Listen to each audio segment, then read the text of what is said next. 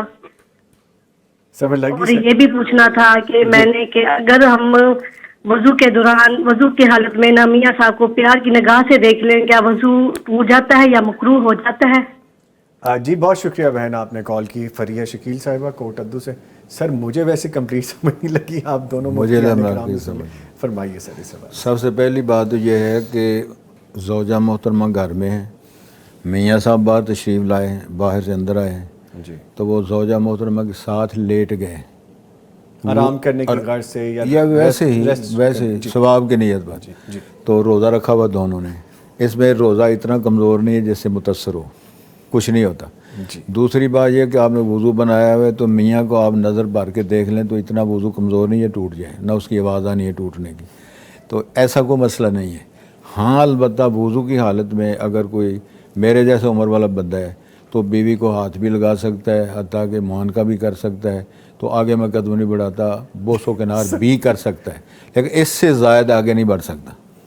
امام الانبیاء صلی اللہ علیہ وسلم سے دو لوگوں نے مسئلہ پوچھا ہے، یہ ظاہر ہے شریعت میں جی ان اللہ لا یستحی، جی تو وہ ہے جوان نے مسئلہ پوچھا اور فرمایا بالکل ایسے نہیں کرنا، نہ چومنا چاٹنا ہے، نہ لیٹنا ہے، نہ ایسا معاملہ کرنا ہے. تو ایک بوڑھے بزرگ نے پوچھا تو آپ نے فرمایا ہاں چلو تم بوسہ کنار بھی کر سکتے ہو لیکن اس سے زائد نہیں. پھر پوچھنے والوں نے پوچھا حضرت آپ نے مسئلہ ایک ہی ہے تو الگ الگ آپ نے جواب دیے. آپ نے فرمایا کہ سائل بھی الگ الگ تھے، ان کی عمریں بھی الگ الگ تھیں.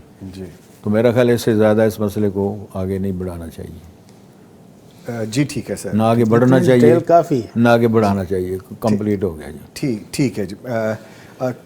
کالر ہیں جی ہمارے ساتھ. السلام علیکم.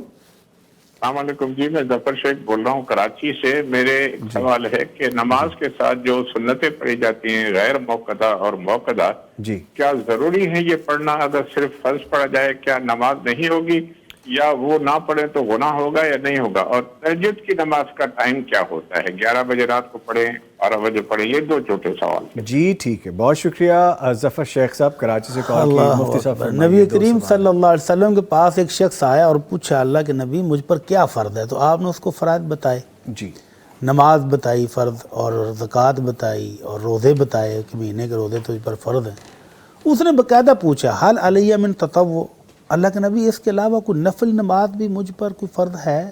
آپ نے فرمایا نہیں، فرض یہی ہے جو میں نے تجھے بتا دیا ہے، باقی تیری مرضی ہے، نفل پڑھ سنتے پڑھو تیری مرضی ہے، صدقہ خیرات کرنا ہے نفلی روزے رکھنے ہیں وہ تیری خوشی پر ہے. تو وہ کہنے لگا اللہ کی قسم میں جتنے فرائض آپ نے بتائے ہیں وہ پورے کروں گا اور ان سے زائد میں نے کرنا کوئی نہیں. اور یہ کہہ کے واپس مڑ گیا. تو آپ نے فرمایا افلح ان صدقہ، او فرمایا داخل الجنہ ان صدقہ، اگر اپنی اس بات کو سچا کر دکھایا اس نے کہ فرائض پورے کرتا رہا تو یہ جنت میں داخل ہو جائے گا، یا فرمایا وہ کامیاب ہو گیا ہے.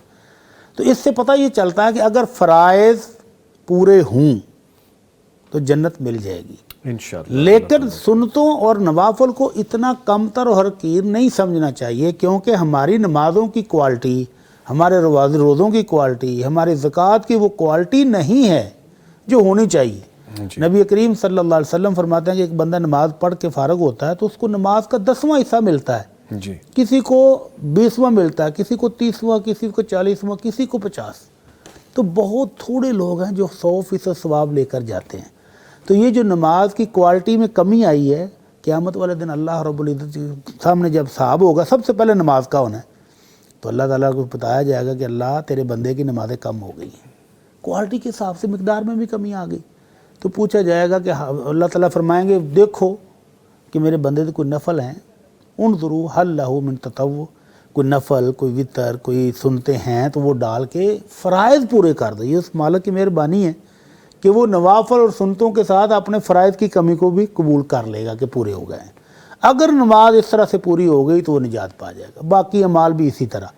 تو اس لیے یہ جو نفلی صدقہ ہے، نفلی روزے ہیں، نفلی نماز ہے، اس کو اتنا کم تر نہیں سمجھنا چاہیے. یہ ہماری فرائض کی تکمیل کا ذریعہ بنیں گے. ٹھیک ہے. دوسرا حصہ وہ بے شمار مرتبہ پوچھا جا چکا ہے، لیکن پھر بھی آپ فرما دیجیے گا کہ تہجد کا وقت، تہجد کی نماز کا وقت اللہ کے نبی صلی اللہ علیہ وسلم پوری رات کسی وقت بھی پڑھ لیتے تھے.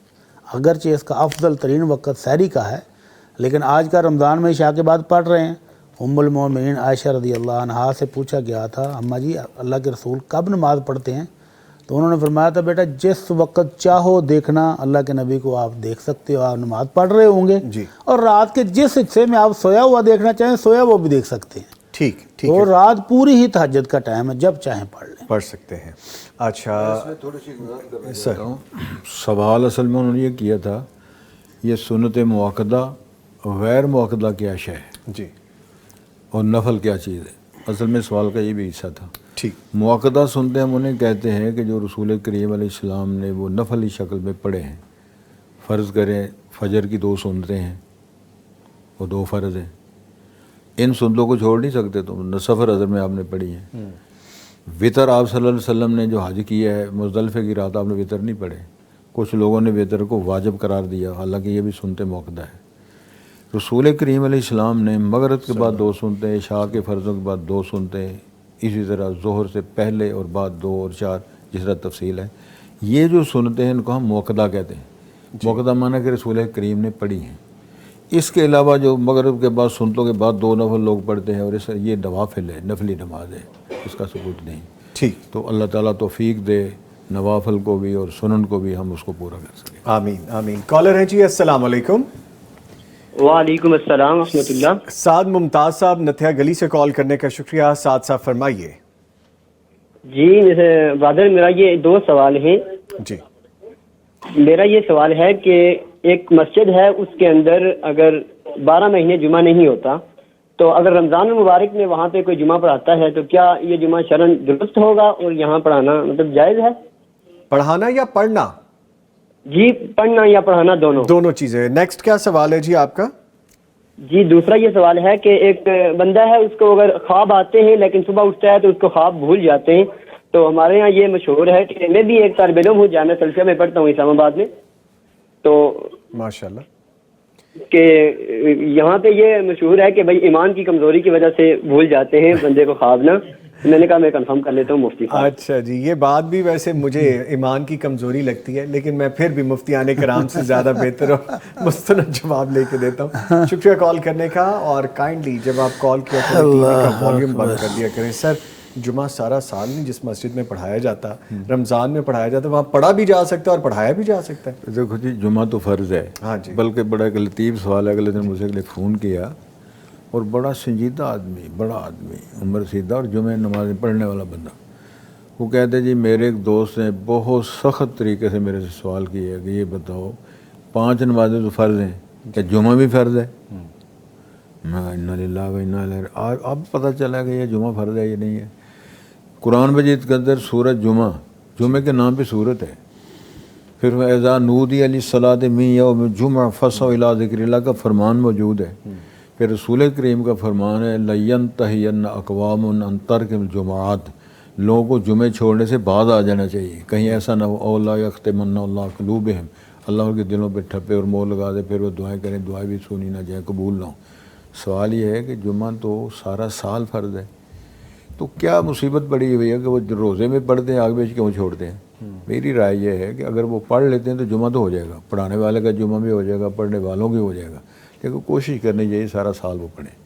ٹھیک، اگر کوئی ایسی ٹیکنیکل مسئلہ ہے یا ان کا کوئی مقامی کو قانونی کو مسئلہ ہے تو الگ موضوع ہے، لیکن سوال یہ تھا کہ اگر وہ جمعہ پڑھا گیا ہے، پڑھایا گیا ہے، کیوں جی حضرت؟ جی جی جی میرا تو خیال ہے کہ وہ جمعہ بھی ہو جائے گا، جمعہ پڑھنے والا بھی ہو جائے گا۔ اگر جو نہیں پڑھتے تو میرا خیال ہے پڑھنے سے باز آ جانی چاہیے، جمعہ پڑھا کریں۔ اچھا سر، خواب اگر بھول جائیں ایمان کی کمزوری ہے؟ میں تو سمجھنا ویسے بھی کمزوری ہے۔ ٹھیک ہے نہیں، ایمان کی کمزوری، اس کو شکر کرنا چاہیے کہ ڈرونے خواب آئے صبح بھول گئے، ختم ہو گیا، بھول گئے، جان چھوٹی ہے۔ خواب کو بھی اگر یاد رکھنا ہے، ویسے میری ذاتی رائے یہ ہے، اس میں 2-3 میں چیزیں بتا دیتا ہوں۔ بادام روغن کا استعمال کریں اور مغزیات کا استعمال کریں، اور روٹی تھوڑی کھائیں۔ او یس، یہ بہت ٹیکنیکل بات ہے، یہ کھانا تھوڑا کھائیں، سیریس نوٹ پہ بات ہے یہ، مطلب سنجیدہ ہو کے نا، ہاں جی، کھانا تھوڑا کھائیں، ذکر اللہ کا زیادہ کریں، اور مسنون طریقے سے سو جائیں، پھر آپ کو مندے کھندے خواب نہیں آئیں گے۔ اگر آ گیا تو پھر انشاءاللہ وہ یاد رہے گا۔ ٹھیک ہے سر، لیں جی ایک اور کالر کو شامل کرتے ہیں۔ السلام علیکم، امیر حمزہ صاحب سیالکوٹ سے کال کر رہے ہیں۔ امیر حمزہ شکریہ کال کرنے کا بھائی، کیا سوال ہے آپ کا؟ جی السلام علیکم، کیا حال چال ہے آپ سب کا؟ الحمدللہ، وعلیکم السلام جی بھائی. اچھا، میرا سوال یہ تھا کہ یہ جو روزہ نہیں رکھ سکتے جو افراد، وہ کون سے ایسے حقدار ہیں جن کو آپ فدیہ دے سکتے ہیں؟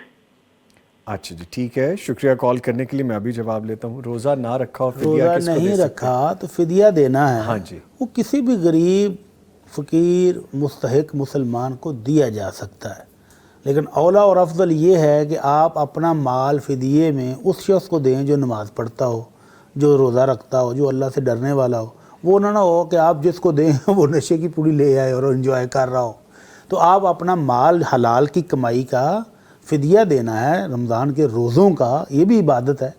تو وہ اس شخص کو دے جو پرہیزگار ہو، متقی ہو، نمازی ہو اور روزے رکھ رہا ہو، تو اللہ تعالیٰ آپ کا دیا وہ قبول فرمائے. اگر کوئی جگہ نہ ملے تو پیغام ٹی وی کو دیں. ہاں جی، یہ بات بھی آن دا سیریس نوٹ ویسے ٹھیک ہے سبحان اللہ، کہ آپ یہاں پہ تعاون کرنے والوں میں شامل ہو سکتے ہیں. بالکل. کالر ہے جی ہمارے ساتھ. السلام علیکم. السلام علیکم. وعلیکم السلام. سائمہ صاحبہ لاہور سے کال کرنے کا شکریہ جی. فرمائیے کیا سوال پوچھیں گی؟ میرا کوشچن جو ہے وہ حیض اور عورت اور عمرے سے متعلق ہے. اچھا جی. جی، ہم نے مدینہ شریف میں عمرہ، مطلب مدینہ شریف گئے عمرہ کر کے. جی. اب جب مدینہ شریف سے واپسی مکہ ہے جی. اور احرام پہننا ضروری ہے. جی. اب حیض آ گیا ہے لیکن ابھی حیض کو دن نہیں تھے، لیکن وہ حیض ہی ہے. اچھا جی. اب کیا وہ ہم عمرہ کی نیت باندھیں گے؟ کیونکہ ہماری جو فلائٹ ہے وہ 3 دن بعد ہے، تو 3 دن میں حیض ختم نہیں ہوتا. اچھا جی. شکریہ. یہی بس اتنا تھا. اوکے جی. کویشچن اسی کے متعلق ہے، دوسرا سوال بھی جی. اب جیسے میں نے یہاں سے پاکستان سے احرام باندھا اور مجھے وہاں جا کے حیض آ گیا راستے میں. جی. دوسرا سوال یہ ہے کہ حیض آ گیا تو کیا اب میں نے مدینہ 3 دن مکہ رہ کے مدینہ شریف جانا ہے، تو میرا پھر عمرے کا کیا بنے گا؟ جی ٹھیک ہے، بہت شکریہ آپ نے کال کی. میں ابھی اس کا جواب لیتا ہوں پروفیسر صاحب سے. پروفیسر صاحب فرمائیے، پوری ڈیٹیل میں آپ نے سن لیا سوال، پلیز. اصل معاملہ یہ ہے کہ رسول کریم صلی اللہ علیہ وسلم نے صرف ایک حج کیا ہے. جی. آپ کے ساتھ جناب عائشہ صدیقہ رضی اللہ تعالیٰ عنہ آپ کے ساتھ تھیں. جب آپ نے منا سے رخصتی کرنی تھی مسجد نمرہ کی طرف، تو دیکھا خیمے میں جناب عائشہ رو رہی ہیں. جی. آپ نے پوچھا کیا ہوا ہے؟ جی. تو انہوں نے جواب دیا کہ جو بنات آدم کو اللہ نے قانون فرمایا ہے، جس طرح کے باجی نے سوال کیا ہے، میرے ساتھ وہ معاملہ ہو گیا. آپ نے فرمایا کہ تم سارے کام کرو، یعنی احرام بھی اور اس کا جو جتنے معاملہ لبیک تلبیہ پڑھنے کا بھی اور حج کے سارے مناسک کا، صرف نماز نہیں پڑھنی. عرفات میں بھی جانا ہے، مزدلفے جانا ہے، کنکریاں مارنی ہیں، سارے کام کرنے ہیں، لیکن جو بیت اللہ کا طواف بعد میں کر لینا ہے. اب ان میں مسائل یہ پیدا اصل میں ہوتے ہیں کہ انتظار تو کرنا پڑے گا. اس حالت میں احرام باندھا جا سکتا ہے، سارے کام کیے جا سکتے، لیکن نہ مسجد نبی میں جا سکتی ہیں، نہ وہ احرام باندھے ہوئے اس حالت میں حرم پاک میں جا سکتی ہیں. لیکن یہاں میں پیغام دینا چاہتا ہوں پوری امت کے لوگوں کو، ہمارے جتنے معاشرے میں رہنے والے لوگ ہیں. مفتی صاحب میرے سے کئی دفعہ لوگوں نے سوال کیا ہے، فیملیاں جاتی ہیں، یہ ماؤں کا کام ہے کہ اپنی جوان سال بیٹیوں کو یا جانے والی مستورات کو مسائل بتائیں، طہارت کا مسئلہ بتائیں، اور وہ ایام کا مسئلہ میں نے بات کر دی ہے جو اللہ تعالیٰ بنات آدم کے لیے سلسلہ بنایا ہے. جی. تو وہ سارے کام کر کے آ گئے اور جوان سال بیٹیاں اسی حالت میں بیت اللہ کا طواف کرتی رہیں، ایسے ہی سارے کام کرتی. بعد میں آ کر انہوں نے پوچھا جی ہم نے سارے کام ایسے کیے، تو بعد میں ہمیں پتہ چلا ہے. تو لہٰذا اس دورانیے میں آپ نے پریز کرنا ہے، حرمین میں نہ مسجد نبی میں نہ حرم پاک میں نہیں داخل ہونا ہے. انتظار کریں، سیٹ کا مسئلہ آگے پیچھے کروائیں، ٹکٹ بدلوائیں، جو کرنا ہے، لیکن اس حالت میں آپ کام اور نہیں کر سکتی. ٹھیک ہے جو ڈیٹیل سائلہ کے سوال کی تھوڑا سا میں بھی عرض کر دوں. پلیز انپٹ دیجیے. ان کے سوال سے ایک تو یہ سمجھ آ رہی تھی کہ انہوں نے عمرہ کر کے تو وہ گئے ہیں مدینہ. جی. اب مدینہ سے واپسی پر پھر وہ کہہ رہی ہیں کہ دوبارہ ہم نے ہاں جی بالکل دوبارہ احرام باندھا ہے عمرے کا. جی. تو دوبارہ احرام باندھنا ضروری نہیں ہے. یہ لوگ ہمارے لوگ سمجھتے ہیں کہ میقات سے گزرنا ہے تو واجب ہے کہ ہر گزرنے والا احرام باندھ کر گزرے گا. لیکن یہاں کہہ دے کہ اگر عمرہ کرنا ہے تو پھر ہاں عمرہ کرنا ہے تو باندھیں، عمرہ نہیں کرنا تو ضروری نہیں ہے. ایسے ہی آپ گزر جائیں. اور مکے میں 2-3 دن جتنے دن ٹھہرنا ٹھہر کے اپنے وطن واپس آ جائیں، کوئی حرج نہیں۔ اور وطن سے روانگی کے وقت بھی وہ اس کے لیے احتیاط کرنی چاہیے۔ اگر آپ کو پتہ ہے کہ آپ کے منسک کے دن انہی دنوں میں آ رہے ہیں تو آپ کو میڈیسن استعمال کر لینی چاہیے، آج کل میڈیسن مل جاتی ہے، یا ٹکٹ کا مسئلہ آگے پیچھے ہاں، یا ٹکٹ کو آگے پیچھے کروا لیں۔ دونوں صورتوں کو آپ کو خیال رکھنا چاہیے۔ اور اگر فی الفرض سارا کچھ کرنے کے باوجود بھی ہو گیا ہے تو اب آپ مکہ میں اتنے دن ٹھہریں جتنے دن منسک ختم نہیں ہوتے، اور پھر عمرہ کر کے ہی وہاں سے نکلیں گے۔ ٹھیک، سوالات جوابات کا سلسلہ جاری رہے گا۔ لائیو لنک کے اوپر بھی جو ہمیں کمنٹس آ رہے ہیں ان کو بھی شامل کریں گے، اور گزارش یہ ہے کہ مجھے بریک پہ جانا ہے، لیکن اس سے پہلے گزارش کرتا جو میں آئی ڈیز کے نام نہیں لے رہا، یہ کوئی ایسی چیز نہ لکھیں کہ کون کس جماعت سے تعلق رکھتا ہے اور چینل کیا، اس طرح کی چیزیں۔ آپ وہ پروڈکٹیو بات کریں کہ جو دین کی صحیح شرعی رہنمائی آپ کو مل رہی ہے اس کو آپ چن لیں۔ میرا یقیناً وہ جواب سمجھ گئے ہوں گے جنہوں نے اس طرح کے یہاں پہ کمنٹس لکھے ہیں۔ ملتے ایک چھوٹے سے بریک کے بعد، ہمارے ساتھ رہیے گا۔ ٹرانسمیشن میں ایک مرتبہ پھر آپ کے ساتھ ہیں، سوالات جوابات کا سلسلہ جاری ہے۔ اگر آپ پیغام ٹی وی کے ساتھ تعاون کرنے والوں میں شامل ہونا چاہتے ہیں تو ہمیں کال کر لیجئے، نمبر ہے 0421117000، یعنی 042-111-700 اور 000 ڈائل کیجئے اور تعاون کرنے والوں میں شامل ہو جائیے۔ واٹس ایپ نمبر ہے 0321565200، یعنی 0321565200۔ اس پہ آپ ریٹن میں اور آڈیو کی صورت میں ہم سے تعاون کر سکتے ہیں، اپنے سوالات جوابات کے لیے رابطہ کر سکتے ہیں۔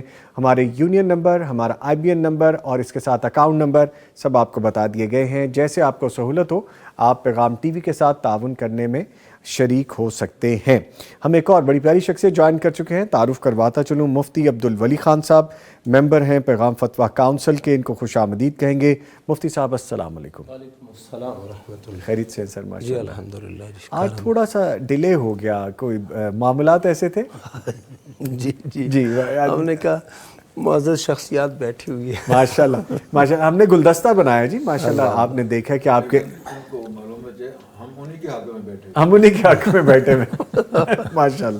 نہیں جی، پیار بھری اور یہ خوبصورت گفتگو بھی جاری رہے گی۔ سوالات شامل کرتے ہیں۔ وقار صاحب لکھتے ہیں کہ نظامی صاحب ماشاءاللہ پروگرام بہت اچھا ہوتا ہے، مفتی صاحب سے میت کو غسل دینے کی تفصیلات پوچھ دیں، لکھنا تھا شاید وہ کچھ اور لکھ گئے، کا طریقہ بتا دیں مفتی عبدالولی خان صاحب۔ الحمدللہ والصلاة والسلام علی رسول اللہ، اما بعد۔ میت کو غسل دینے کا طریقہ یہ تو ہر مسلمان کو معلوم ہونا چاہیے، اور کوئی ایسا مشکل طریقہ ہے بھی نہیں۔ جب انسان زندہ ہوتا ہے وہ غسل کرتا ہے تو غسل کرنے سے قبل وہ وضو کرتا ہے، جی، پھر غسل کرتا ہے۔ ایسے ہی میت کو غسل دیا جاتا ہے۔ سب سے پہلے تو جو ہے نا اپنے ہاتھوں پہ دستانے ڈالے جاتے ہیں، دستانے ہوں یا پھر کوئی کپڑا لپیٹ لیں، تو سب سے پہلے اس کو استنجا کراتے ہیں اور اس کو تھوڑا سا بٹھا کے پیٹ پر زور بھی ڈالتے ہیں، تو اس کے بعد پھر صفائی اگر ممکن ہو تو وہ کر لیں۔ اس کے بعد جو مسنون طریقہ وضو ہے کہ روئی لے کے اس کے جو ہونٹ ہے اور دانت ہے اس کی صفائی ہو جائے، ناک جو جتنا حصہ صاف ہو سکتا ہے اس کی صفائی ہو جائے، پھر اسی طرح چہرے پر پانی ڈالے، ہاتھوں پہ پانی ڈالے، پاؤں پہ پانی ڈالے، پھر جو ہے اس کے بعد دائیں حصے سے شروع کرے، بائیں حصے پر، سارے جسم پر، یہ ہے غسل۔ ٹھیک ہے۔ اچھا، اب یہ ایک دفعہ اگر غسل دینے والوں کو سمجھ آ گئی ہے کہ ایک دفعہ سے تمام جسم کی صفائی ستھرائی ہو گئی ہے، یہ کافی ہے، ورنہ 3 دفعہ 5 دفعہ 7 دفعہ اللہ کے نبی صلی اللہ علیہ وسلم نے جو حکم دیا ام عطیہ رضی اللہ تعالیٰ عنہ کو، جب ان کی بیٹی وفات پا گئی تھی تو ان کو یہی کہا تھا کہ ان کو غسل دے دو 3 دفعہ 5 دفعہ 7 دفعہ اگر تم ضرورت محسوس کرو، اور ابتدا کرو دائیں جانب سے۔ جی ٹھیک، جی ٹھیک ہے۔ کالر ہیں ہمارے ساتھ، ان کو شامل کر لیتے ہیں۔ السلام علیکم۔ وعلیکم السلام۔ ندا صاحبہ بورے والا سے کال کر رہی ہیں، بہت شکریہ کال کرنے کا۔ فرمائیے کیا سوال ہے آپ کا؟ میرا سوال آج یہ ہے کہ عام روٹین میں رمضان کے علاوہ جی جب عشاء کی نماز مسجد میں ادا کی جاتی ہے تو 4 سنت نہیں ادا کی جاتی، 4 سنت نہیں پڑھتے، تو وہ 4 فرض اور 2 سنت اور پھر نماز وتر پڑھا دیا جاتا ہے۔ رمضان میں 4 سنت گھر سے ادا کر کے جاتے ہیں یا پھر وہاں جا کے نماز یعنی کہ 4 سنت ادا کی جاتی ہیں اور پھر 4 فرض ادا ہو کے سنت اور تراویح اور وتر پڑھا جاتا ہے؟ تو آپ رہنمائی فرمائیں کہ یہ 4 سنت عام روٹین میں بھی پڑھنی چاہیے، تو پھر اگر جو نہیں پڑھتے وہ عام روٹین میں کیوں نہیں پڑھتے، اور جو پڑھتے ہیں تو وہ پھر رمضان میں کیوں پڑھتے ہیں؟ جی شکریہ کال کرنے کا، میں ابھی جواب لیتا ہوں۔ پروفیسر صاحب فرمائیے۔ گزارش یہ ہے کہ یہ ترتیب انہوں نے جو بتائی عرف عام میں ہے، جی عشاء سے پہلے بھی یعنی عشاء کے فرضوں سے پہلے بھی 4 سنتیں پڑھتے ہیں بعض لوگ، لیکن اس کا کوئی وجود نہیں ہے، حقیقت سے کوئی تعلق نہیں ہاں جی، فرض سے شروع ہوتی ہے بات، وہ ماہ رمضان ہو یا ماہ رمضان نہ ہو، جس طرح نا ما کان یزید و ینقص فی رمضان ولا فی غیر رمضان الا 11 رکعۃ، جی تو اس میں 11 رکعتوں کا ذکر ہے، 4 فرض ہیں، 2 سنتے ہیں، 3 وتر ہیں عموماً۔ تو یہ تراویح والا مسئلہ، یہ صلاۃ اللیل اور قیام اللیل، نماز تہجد، تراویح، یہ سارا سسٹم ایک ہی ہے۔ تو اتصال کے ساتھ آپ پڑھ لیں۔ اگلے دن کی بات ہے، کسی نے سوال کیا تھا کہ وطر نماز مؤخر کرنی چاہیے یا صحابہ کرام کا عمل عمومی طور پہ یہی تھا کہ امام کے ساتھ ہی فرائض پڑھے جاتے، امام کے ساتھ ہی تراویح پڑھی جاتی، امام کے ساتھ ہی وطر پڑھے جاتے اور فارغ ہو جاتے۔ پچھلی رات اگر کوئی پڑھنا چاہتے ہو اس وقت وطر پڑھنے کے بعد بھی تم کچھ رکھتے ہیں پچھلی رات پڑھ سکتے ہو، لیکن اگر وطر آپ نے صرف مؤخر کیے ہیں تو پھر وطر پڑھنے کے بعد آخر میں کوئی نماز اور نہیں ہے۔ ھذا ما عندی واللہ اعلم بالصواب۔ جی ٹھیک ہے، کالر ہیں جی ایک اور ہمارے ساتھ، ثناء اللہ صاحب لاہور سے۔ السلام علیکم۔ جی وعلیکم السلام۔ پہلے تو بہت شکریہ سر، آپ کا بہت اچھا پروگرام ہے جس سے ہمیں بہت سی رہنمائی ملتی ہے۔ جزاکم اللہ خیرہ۔ جی فرمائیے کیا سوال ہے سر؟ جی سر، میرا سوال یہ ہے کہ ہم جو زکوٰۃ بنتی ہے میں اسی کا راشن لے کے تقسیم کر دیتا ہوں، تو ابھی میرے گھر کے ساتھ ہی مدرسہ بن رہا ہے، تو وہ مجھے کہہ رہے ہیں کہ آپ مدرسے میں دے دیں، تو اس میں میں مفتی صاحب سے جاننا یہ چاہ رہا ہوں کہ افضل کیا ہے؟ جی ٹھیک ہے، میں ابھی جواب لیتا ہوں، شکریہ کال کرنے کے لیے۔ مفتی صاحب افضل کیا ہے؟ افضل ترین تو یہ ہے کہ آپ رقم دیں غریب کے ہاتھ میں، غریب اس سے کپڑے خریدے، جوتے خریدے، اپنے گھر کے راشن خریدے یا گھر کی کوئی چیز خریدے یا دوائیاں خریدے، جہاں اس کو ضرورت ہے وہاں وہ لگائے۔ آپ زبردستی اس کو راشن دیں گے جبکہ راشن اس کے گھر میں موجود ہے، اس کو دوائیوں کی ضرورت ہے، وہ کیا کرے گا اس راشن کا؟ تو اس طرح اصل اور اولا یہی ہے کہ آپ غریب آدمی کو رقم دیں۔ ہاں ایسا کوئی غریب موجود ہو جس کو راشن ہی کی ضرورت ہے، وہ بازار سے خرید بھی نہیں سکتا، آپ کو اس کو کہے کہ بھئی ہماری زکوٰۃ ہے، ہم آپ کو راشن لے دیتے ہیں، اس کی ضرورت بھی راشن ہے تو آپ راشن لے دیں، لیکن جب وہ اس کی راشن ضرورت نہیں ہے تو پھر اولا یہی ہے کہ اس کو رقم دی جائے۔ ٹھیک ہے مفتی صاحب آپ کچھ ایڈ کرنا چاہ رہے ہیں؟ ہاں بالکل، یہی جو مفتی صاحب نے فرمایا یہی درست ہے، لیکن اگر ایک شخص ایسا ہے کہ اس کا کاروبار ہی آٹے کا ہے، جی اس نے آٹے کی زکوٰۃ ادا کرنی ہے تو وہ آٹا دے سکتا ہے۔ جی ٹھیک، کالر ایک اور ہے ہمارے ساتھ۔ السلام علیکم۔ احمد نواز صاحب چکوال سے کال کر رہے ہیں۔ سر شکریہ آپ نے کال کی، سوال کیا ہے آپ کا؟ سر میرا سوال یہ ہے کہ ایک آدمی سے میں نے ایک آدمی کو قرض دیا ہوا تھا 14 لاکھ روپے، جی ٹھیک ہے، تو اس نے مجھے اس کا ایگریمنٹ اور چیک میرے پاس تھے، اس نے مجھے گھر بلوایا پیسے دینے کے لیے، مکمل نہیں، مطلب ایک چیک کے پیسے دینے کے لیے 4-4.5 لاکھ روپے کا وہ چیک تھا، تو انہوں نے مجھے گھر بلا کے میرے اوپر بچوں کے اغوا کا اور ان کے قتل و غارت کا اور وہ کیس کروا دیا گھر والی کا۔ اچھا، مجھے بند کرا کے انہوں نے میرے ورثاء سے آدھی پیمنٹ معاف کروائی، اس شرط پہ کہ ہم اس صورت میں اس کو معاف کریں گے تب جا کے میرا کیس ختم ہوا۔ تو کیا سر میرے یہ انہوں نے جو مجھ سے پیسے معاف کروائے ہیں وہ ان کو معاف ہو گئے ہیں؟ اچھا، غیر موجود بھی نہیں ہوا ہے یہ۔ احمد نواز صاحب کیا جو آپ کہہ رہے ہیں ایسا ہی ہوا ہے یا آپ گئے تھے اس طرح سے؟ کس طرح سے سر؟ جس طرح آپ کہہ رہے ہیں آپ پہ جھوٹا یہ سارا الزام لگایا گیا، ایسا ہی ہے یا آپ نے حقیقتاً کیا تھا یہ؟